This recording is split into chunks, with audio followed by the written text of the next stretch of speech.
രൗദ്രതാണ്ഡവം രചനാവതരണം നന്ദു അച്ചുകൃഷ്ണ. ആകെ തകർന്നാണ് പരമേശ്വരൻ കാറിനുള്ളിലിരുന്നത്. 5 കമ്പനികൾ ഒരുപോലെ കോൺട്രാക്ട് പിൻവലിച്ചതിൽ നിന്നുണ്ടായ നഷ്ടം ഊഹിക്കാവുന്നതിലും ഒരുപാട് വലുതാണ്. അതിനൊപ്പമാണ് കൂട്ടത്തിൽ ഒരു പാർട്ണറുമായി ഉണ്ടായിരുന്ന ചില ഇല്ലീഗൽ ബിസിനസ്. എല്ലാം നല്ലതായി നടന്നുകൊണ്ടിരുന്നപ്പോൾ ഇതൊന്നും ആരും ശ്രദ്ധിച്ചിരുന്നില്ല. പക്ഷെ ഇപ്പോ കമ്പനി പൊട്ടിപ്പാളീസായി എന്നൊരു ന്യൂസ് മാർക്കറ്റിലേക്ക് വന്നതും തന്റെ കമ്പനിയിൽ പണം മുടക്കിയ ചെറുതും വലുതുമായ എല്ലാ ഷെയർ ഹോൾഡേഴ്സും ഇപ്പോ തന്റെ പുറകെയാണ്. എങ്ങനെയെങ്കിലും വംശിയെ കാണുകയോ വംശിയുടെ തലയിൽ ഇതെല്ലാം വെച്ചു കൊടുക്കുകയോ ചെയ്താൽ അവൻ എങ്ങനെയായാലും ഇതിൽ നിന്നൊക്കെ ഊരിപ്പോകും. ഒപ്പം തന്റെ ക്രെഡിബിലിറ്റി ചോരാതെ കാക്കും എന്നൊക്കെയുള്ള അയാളുടെ അവസാന പ്രതീക്ഷയ്ക്ക് മുകളിലാണ് കുറച്ചു മുന്നേ എത്തിയ കമ്പനിയുടെ വക്കീൽ നോട്ടീസ് അഗ്നിപാശം ചൊരിഞ്ഞു പോയത്. വൈകുണ്ഠം അസോസിയേറ്റ്സിന് ഒരൊറ്റ ഉടമേ ഉള്ളൂ, അത് വൈകുണ്ഠത്തിൽ പരമേശ്വരൻ മാത്രമാണെന്ന്. അതുകൊണ്ട് തന്നെ ഇപ്പോൾ ഉണ്ടായിരിക്കുന്ന എല്ലാ ലയബിലിറ്റികളുടെയും തീർക്കാനുള്ള പൂർണ്ണ ഉത്തരവാദിത്തം പരമേശ്വരന് മാത്രം. വക്കീൽ നോട്ടീസ് കയ്യിൽ കിട്ടിയതും അയാൾ പറയുന്ന കാര്യങ്ങൾ കേട്ടതും പരമേശ്വരൻ ഞെട്ടിപ്പോയി. കാര്യം സിഇഒയുടെ പോസ്റ്റിൽ അയാൾ ഇരിക്കുന്നുണ്ടായിരുന്നെങ്കിലും ഫൗണ്ടർ MD ഇതെല്ലാം വംശിയുടെ പേരിലേക്ക് ആക്കിയിട്ടായിരുന്നു. അതിന്റെ പിന്നിലുള്ള ഗൂഢ ഉദ്ദേശം എന്തെങ്കിലും ഒരു കാലത്ത് കമ്പനിയിൽ തിരിച്ചടികൾ ഉണ്ടായാൽ അത് നേരിട്ടോ അല്ലാതെയോ വംശിയെ മാത്രമേ ബാധിക്കാൻ പാടുള്ളൂ എന്നുള്ള തന്റെ സ്വാർത്ഥ താല്പര്യമായിരുന്നു. അങ്ങനെ വരുമ്പോൾ താൻ എപ്പോഴും സേഫ് ആയിരിക്കുമല്ലോ.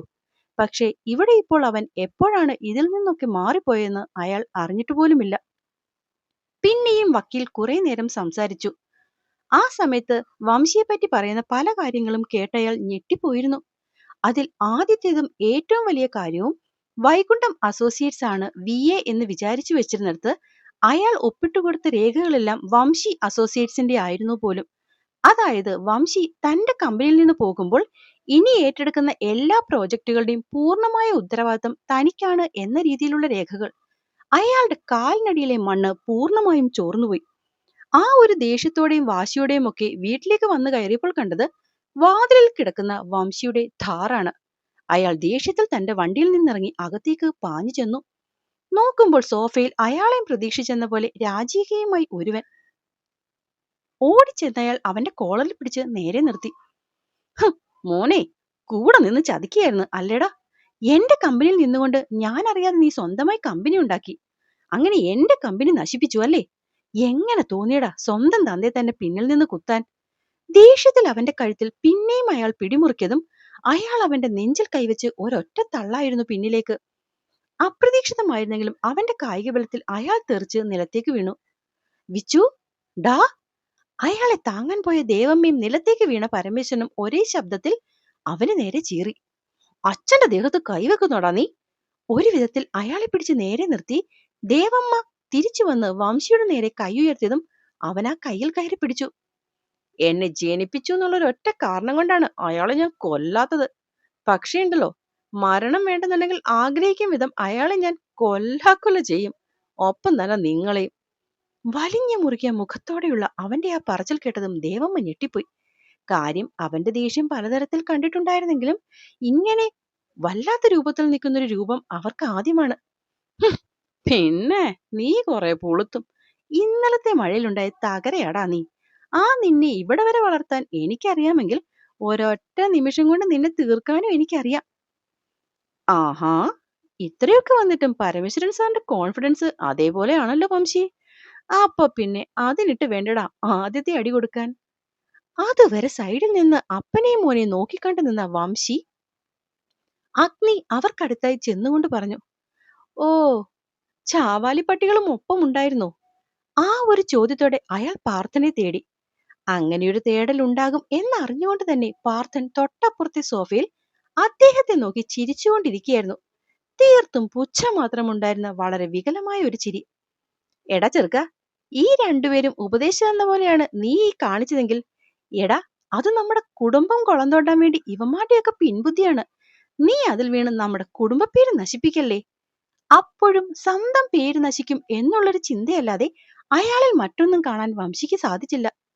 ആ, അത് പരമേശ്വരൻ സാർ പറഞ്ഞത് നേര് തന്നെയാണ്. പക്ഷേ ചെറിയൊരു തിരുത്തുണ്ട്. അഗ്നി കുറച്ചും കൂടി അയാൾക്കടുത്തേക്ക് നീങ്ങി നിന്ന് കയ്യും കെട്ടി നോക്കി ചിരിച്ചു. നിങ്ങളുടെ ഈ കുടുംബം കുളം തോണ്ടാനുള്ള കൊട്ടേഷൻ എടുത്തിരിക്കുന്നത് ഞാനും പാർത്ഥനും ഒന്നും അല്ല, നിങ്ങളുടെ ഈ മോൻ തന്നെയാണ്. അപ്പൊ പിന്നെ അവൻ അതിന്റെ അടിസ്ഥാനവും അസ്ഥിവാരവും തോണ്ടി അവിടെ പഞ്ചായത്ത് കക്കൂസ് വേണേലും കുത്തിയെന്നിരിക്കും. നമുക്കൊന്നും പറയാൻ പറ്റില്ല. അതിപ്പോ വേറൊന്നും കൊണ്ടല്ല, പറഞ്ഞ ഇവൻ കേക്കുകേല. എന്താന്നറിയില്ല, ചില കാര്യങ്ങളൊക്കെ അവൻ നിങ്ങളെ പോലെയാണ്. ഒറ്റ ബുദ്ധി. അഗ്നിയുടെ ആ പറച്ചില് കേട്ടതും ദേവമ്മ മോനരികിലേക്ക് ഓടിയെത്തി. വിച്ചു, എന്താ മോനെ, എന്താ ഈ കേൾക്കുന്നത്? നമ്മുടെ കുടുംബം നശിപ്പിക്കാൻ വേണ്ടി നീ ഇറങ്ങി പുറപ്പെട്ടെന്നോ? എടാ, എല്ലാത്തിലും വലുതല്ലേ നമ്മുടെ കുടുംബപ്പേര്. കുടുംബപ്പേര് നശിച്ചാൽ അത് നിന്റെ അച്ഛന് താങ്ങാൻ പറ്റില്ല വിച്ചു. നിനക്കത് അറിയാത്തൊന്നുമല്ലല്ലോ.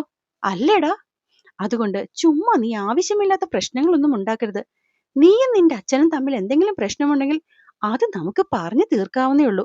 അല്ലാതെ അതിനിടയിലേക്ക് കണ്ടവന്മാരെയൊക്കെ വിളിച്ചു ചേർത്ത് അവരുടെ അഭിപ്രായം കേട്ടാൽ നഷ്ടമാകുന്നത് നമ്മുടെ കുടുംബപ്പേരാ, നമ്മുടെ സ്വന്തം കുടുംബപ്പേര്. വൈകുണ്ഠം എന്ന് പറയുന്നത് തലമുറകളായി നമ്മൾ കാത്തു സൂക്ഷിക്കുന്ന നമ്മുടെ പേരാ. ആ പേര് നശിപ്പിക്കാന്ന് വെച്ചാൽ അതിലും ഭേദം. എടാ, അല്ലെങ്കിൽ അല്ലെങ്കിൽ ദേഷ്യപ്പെട്ടുകൊണ്ട് അവർ സംസാരിച്ചു വന്ന അവസാന വാചകത്തിൽ വംശി പിടിമുറുക്കി. അല്ലെങ്കിൽ അല്ലെങ്കിൽ എല്ലാവരും കൂടി അങ്ങ്, അവർ ശബ്ദം വിറച്ചുകൊണ്ട് പറഞ്ഞ് ഭർത്താവിനെ താങ്ങിപ്പിടിച്ചു. ഹ, അങ്ങനെ ജീവനൊടുക്കാനാണ് തീരുമാനമെങ്കിൽ ആര് കാരണമാണോ കുടുംബപ്പേര് നഷ്ടപ്പെടാൻ സാധ്യത അവരെ അങ്ങ് തീർക്കുന്നതിനുള്ള കൊട്ടേഷൻ അല്ലേ കൊടുക്കേണ്ടത്? ഏ, അല്ലേ? അവന്റെ ആ ചോദ്യം കേട്ടതും പരമേശ്വരനും ദേവമ്മയും ഒരുപോലെ ഞെട്ടിപ്പോയി. ആര്? എന്ത്? ഒരുപോലെ കേട്ട രണ്ട് ചോദ്യത്തിൽ പുച്ഛം തീർത്ത് ഒരു ചിരിയോടെ വംശി അവർക്ക് മുന്നിലേക്ക് വന്നു. അതിപ്പോ നിങ്ങളല്ലേ പറയേണ്ടത്. കാരണം തിന്നാനും തീർക്കാനും കൊട്ടേഷൻ കൊടുക്കാനും ഒക്കെയുള്ള അധികാരം മുഴുവനും നിങ്ങളുടെ കയ്യിലല്ലേ. അവന്റെ ആ ചോദ്യത്തിന്റെ മൂർച്ചയിൽ രണ്ടുപേരും പരസ്പരം നോക്കാൻ കഴിയാതെ ഉമിനീരിറക്കി നിന്നു. നീ എന്ത് പരിപാടിയാ വംശി കാണിക്കുന്നത്? ഓരോരുത്തർ ഒറ്റയ്ക്കൊറ്റയ്ക്ക് കൊടുത്ത കൊട്ടേഷന്റെ കാര്യം പരസ്പരം നിൽക്കുമ്പോൾ ചോദിച്ചാൽ അവർക്ക് വല്ലതും പറയാൻ പറ്റുമോ? അതുവരെ നിശബ്ദനായി നിന്ന പാർത്ഥനായിരുന്നു ആ ചോദ്യവുമായി മുന്നിലേക്ക് വന്നത്. നിങ്ങൾക്കൊക്കെ ഇത് എന്തിന്റെ കേടാ? ആര് ആർക്കെന്തു കൊടുത്തെന്നാ? അല്ല, ബിസിനസ് ലോകത്ത് ഇങ്ങനത്തെ കൊടുക്കലും വാങ്ങലും പിന്നീന്ന് ചവിട്ടലും ഒക്കെ പുതിയ കാര്യമൊന്നും അല്ലല്ലോ. അങ്ങനെ എന്തെങ്കിലും ഉണ്ടായാൽ തന്നെ അത് ഇവിടെ പറയേണ്ട കാര്യം എന്താ?